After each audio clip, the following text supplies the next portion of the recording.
Halo semua, ketemu lagi di channel kita dengan saya Riza Erliana dengan NIM 2516150901.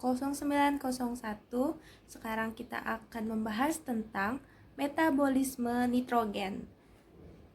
Check it out. Metabolisme nitrogen ini jadi kita akan membahas dari pencernaan protein hingga ke ekskresi atau pengeluaran urea. Jadi kita akan membahas ini menelusuri jalan atom nitrogen dalam tubuh manusia. Jadi di sini ada 6 tahap perjalanan nitrogen ya. Yang pertama itu pencernaan nitrogen, kemudian kita akan bahas juga katabolisme asam amino. Terus ada juga pembuangan nitrogen atau ekskresi nitrogen, terus siklus urea.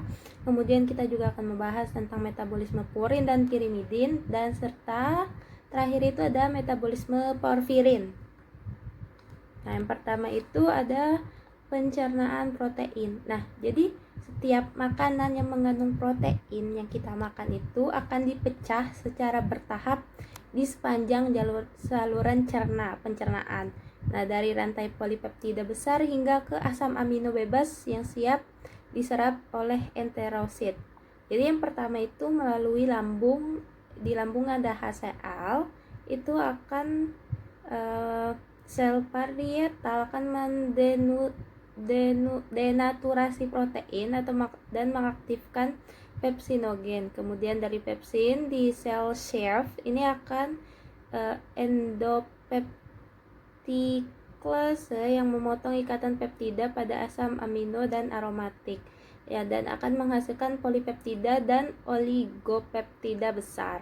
Kemudian akan masuk ke usus halus, itu ada enzim pankrease. Di sini tripsin itu berfungsi sebagai memotong dilis atau ARC. Kemudian ada chymotrypsin, di sini berfungsi untuk memotong di asam amino aromatik. Kemudian juga ada elastase, di sini dia akan memotong di asam amino kecil. Kemudian ada karboksipeptidase atau B di ujung terminal C. Nah, hasilnya akan menjadi peptida pendek 2 atau 6 dan asam amino yang bebas.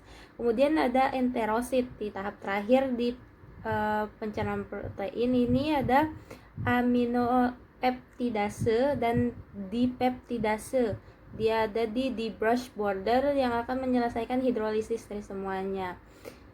Tujuannya agar hati dan untuk distribusi sistematik. Kemudian setelah pencernaan protein masuk ke katabolisme asam amino. Jadi tubuh kita ini tidak bisa menyimpan asam amino ya. Jadi sehingga kelebihan asam aminonya itu harus dipecah. Nah, langkah pertamanya itu untuk katabolisme asam amino yaitu memisahkan gugus alfa amino dari kerangka karbon. Nah, dia itu sebenarnya untuk katabolisme asam amino itu ada dua. Yang pertama itu reaksi transaminasi. Di sini dia akan memindahkan gugus NH2 dari suatu asam amino ke alfa ketoglutarat dan membentuk glutamat. Nah, mengapa lewat glutamat yang transaminasi ini? Karena glutamat adalah hub nitrogen. Hanya glutamat yang efisien menjalani deaminasi oksidatif berikutnya. Dan yang reaksi kedua yaitu deaminasi oksidatif. Di sini dia akan melepas gugus NH2 dari glutamat sebagai amonia bebas. Nah, di sini NH2 itu sangat toksik ya, terutama bagi otak, sehingga harus segera ditangkap dan diubah menjadi urea. Nah, yang kemudian ketiga itu transport dan pembuangan nitrogen. Jadi, otak, dan jaringan perifer tidak punya siklus urea. Jadi mereka harus membungkus NH3 ini secara aman dan mengirimkannya ke hati lewat dua kurir utama. Nah, dua kurir utama nitrogen darah itu adalah glutamin. Kurir yang utama di sini jadi glutamat tambah NH3 plus ATP itu akan menjadi glutamin.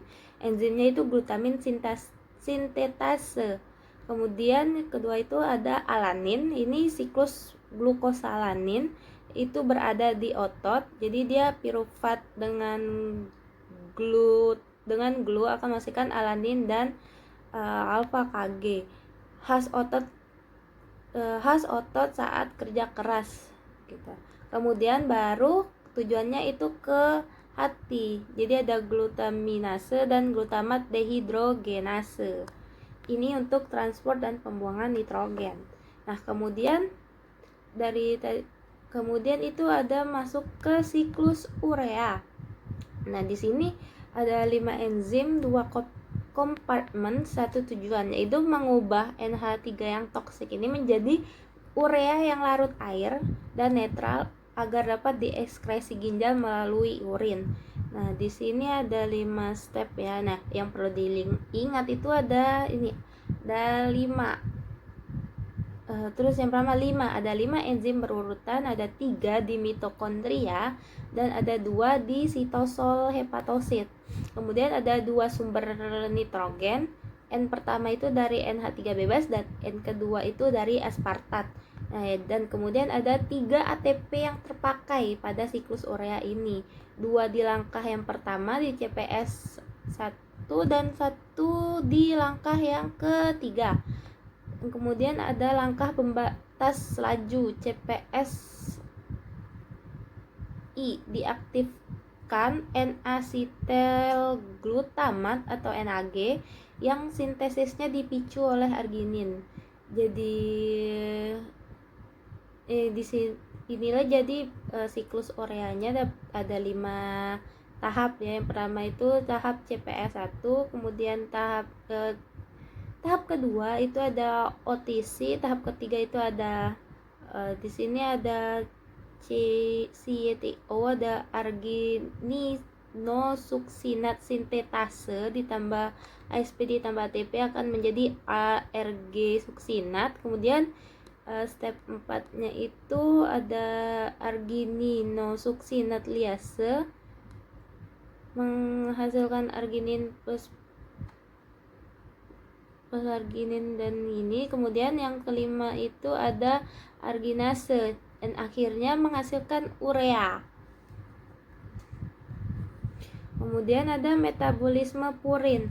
Purin yang terdiri dari adenin dan guanin adalah komponen DNA, NRA, ATP, GTP, NAD+, dan FAD. Nah, untuk metabolisme purin ini ada 2 jalur sintesis. Yang pertama ada sintesis de novo dan yang pertama ada sintesis de novo dan yang kedua ada jalur salvage. Kemudian di jalur sintesis de novo, di sini membangun cincin purin atom demi atom langsung di atas gula ribosa 5 fosfat. Langkah kuncinya jadi PRPP ditambah glutamin menghasilkan 5 fosforibosilamin. Untuk jalur salvage ini daur ulang basa purin bebas hasil degradasi dari asam nukleat, jadi jauh lebih hemat energi. Ada 2 enzim utamanya yaitu HGPRT dan APRT. Kemudian setelah metabolisme purin ini ada metabolisme pirimidin. Pirimidin yang terdiri dari sitosin, timin, dan urasil ini jauh lebih sederhana daripada purin. Cincinnya itu dibangun dahulu baru ditempelkan ke ribosa fosfatnya. Nah, sintesis pirimidin ini sintesis de novo, jalur singkat, yaitu yang pertama itu ada karbonil fosfat. Kemudian langkah keduanya itu ada asam orotat dan langkah ketiga itu ada UMP dan langkah keempat itu ada CTP DTMP. Nah, metabolisme purin versus pirimidin itu, kalau purin itu hasil degradasinya itu asam urat, sedangkan kalau pirimidin itu beta alanin atau beta aminoisobutirat yang larut. Dan kemudian ada metabolisme porfirin. Nah, di sini itu cincin tetrapirol yang mengikat besi atau heme dipakai oleh hemoglobin, mioglobin, sitokrom, katalase, dan terdiri dari 8 enzim dan 2 kompartmen. Mengapa porfirin masuk ke metabolisme nitrogen? Karena setiap cincin porfirin itu mengandung 4 asam nitrogen dari 4 PBG yang awalnya dari glisin, itu penghubung antara nitrogen organik dan metaloprotein. Jadi setelah membahas tentang metabolisme nitrogen ini ada 4 hal yang harus selalu kita ingat. Yang pertama itu glutamat itu merupakan hub nitrogen. Jadi hampir semua nitrogen dari katabolisme asam amino itu akan mampir di glutamat sebelum dilepas sebagai NH3 lewat transminasi lalu deaminasi. Kemudian hanya organ hati yang membuat urea. Ketiga itu purin dan pirimidin itu urutannya berbeda. Kalau purin cincinnya di atas PRPP, sedangkan kalau pirimidin cincinnya dulu baru ditempel ke PRPP. Nah, kemudian untuk salvage itu lebih hemat ATP. Dan kemudian 4, heme dimulai dari glisin. Sekian penjelasan dari saya tentang mekanisme nitrogen. Kita ketemu lagi di pertemuan selanjutnya. Dadah.